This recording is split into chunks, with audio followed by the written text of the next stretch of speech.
Hello बच्चों, वही देखते हैं क्वेश्चन क्या कहता है.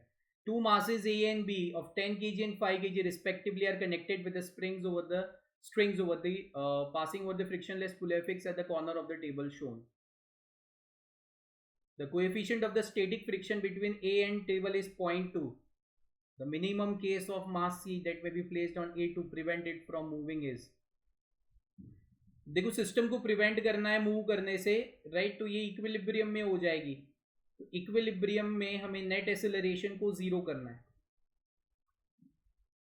तो देखो यहां पे एक्ट कर रहा है टेंशन, ये एक्ट कर रहा है टेंशन, ये कर रहा है mass of B into G, और यहां एक्ट कर रहा है कितना, फ्रिक्शन. तो एक तो इक्वेशन हो जाएगी T is equal to friction that is mu of M A plus M C into G, और एक टेंशन जो हो जाएगा एम बी इंटू जी के बराबर हो जाएगा. तो इक्वेशन 1 और 2 को हम कंपेयर करते हैं. तो mu of M A plus M C into G is equal to M B into G के बराबर हो जाएगा. जी जी काटो, M A plus M C is equal to 5 whole divided by कितना हो जाएगा, 0.2, राइट. तो M A plus M C किसके बराबर हो जाएगा, देखो 5 divided by 0.2 that is 2.5 into 10 to the power 5 divided by 10 to the power 1, right.